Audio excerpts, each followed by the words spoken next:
bienvenue sur la chaîne Entertainment Animé.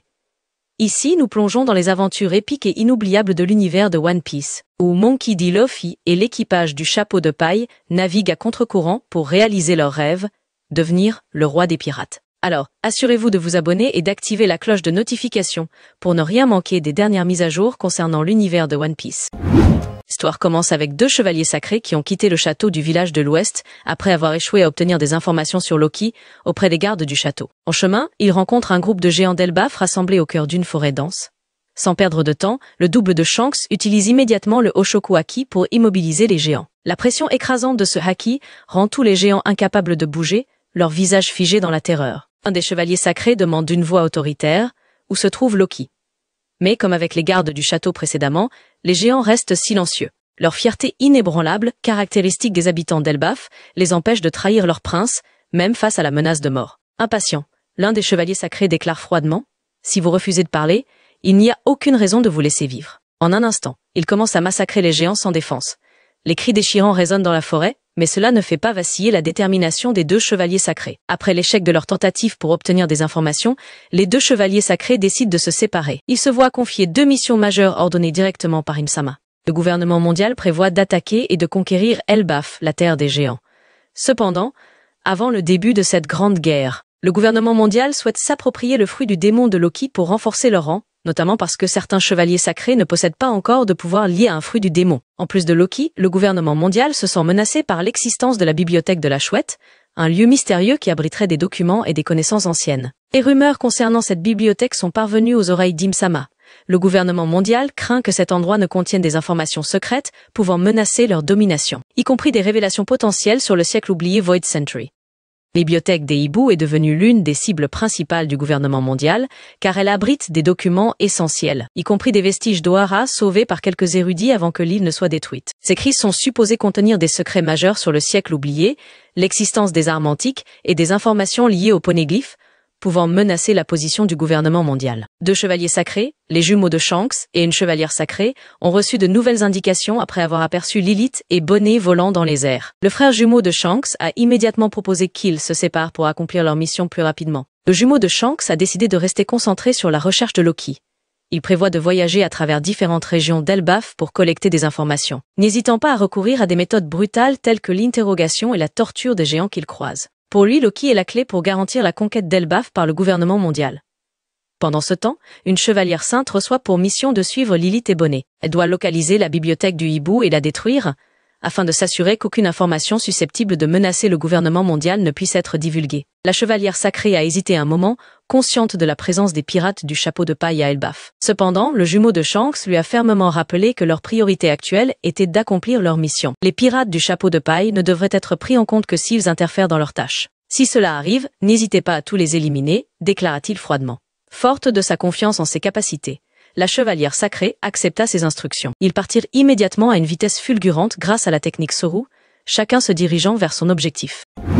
L'histoire se déplace à Mariejoa, où les autres chevaliers sacrés se préparent pour leurs missions respectives. Au milieu des préparatifs, ils discutent du frère jumeau de Shanks, qui dirige désormais la mission à Elbaf. À travers cette conversation, diverses opinions émergent sur le frère jumeau de Shanks, qui est devenu le commandant suprême des chevaliers sacrés, remplaçant Singarling Figarland, promu récemment au rang de l'onde des Gorosei. Pendant que les autres chevaliers sacrés à Mariejoa s'organisent, l'atmosphère devient tendue.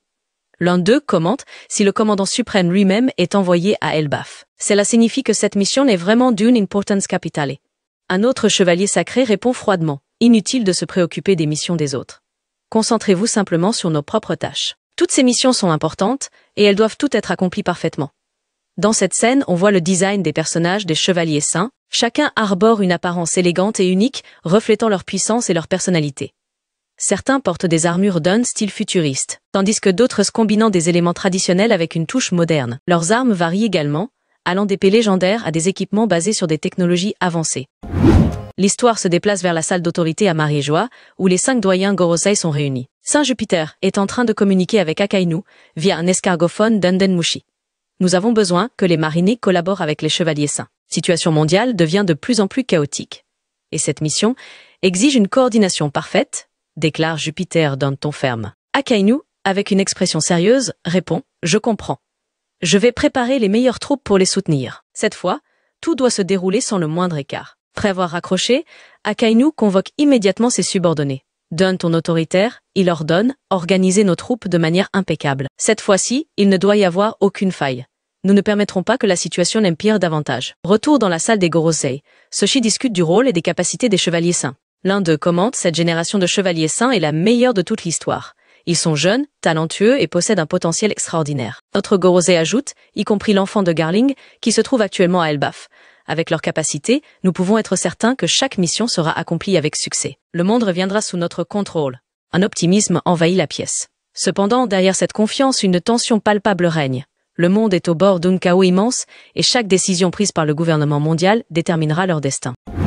L'histoire se déplace vers Lavit, qui n'est pas encore retourné au QG, mais reste près de Redline pour surveiller le conflit entre l'armée révolutionnaire et le gouvernement mondial. À l'aide de ses jumelles, Lavit observe un nombre croissant de navires de la marine se diriger vers le lieu de la bataille. Il aperçoit également des navires du gouvernement mondial dirigés par les chevaliers saints. Voyant cela, Lavit prit immédiatement le Denden Mushi et contacta Barbe Noire, qui se trouvait sur l'île de Hachinosu. Lavit déclara « Les chevaliers saints ont commencé à se mobiliser avec les forces de la marine. Leur objectif est de repousser l'armée révolutionnaire et de stabiliser les voies de distribution alimentaire vers Marijois. Les choses vont devenir encore plus chaudes à partir de maintenant. Surveille attentivement la situation et attends le moment opportun pour exécuter notre grand plan, répondit Barbe Noire. Bien que cela ne soit pas encore révélé explicitement, le grand plan de Barbe Noire semble viser à exploiter ce conflit pour son propre bénéfice. En tant que stratège rusé et calculateur, chaque mouvement de Barbe Noire a toujours un impact significatif. Quelle que soit sa prochaine action, le monde entier doit rester vigilant face à ses manœuvres.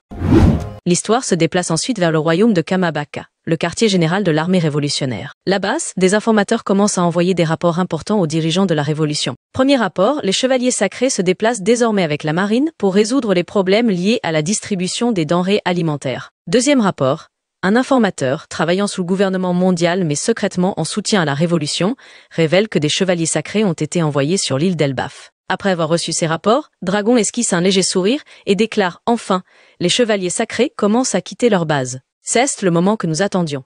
Il est temps pour l'armée révolutionnaire de partir à la chasse aux chevaliers sacrés. » L'histoire débute avec Dragon qui planifie une nouvelle stratégie pour l'armée révolutionnaire.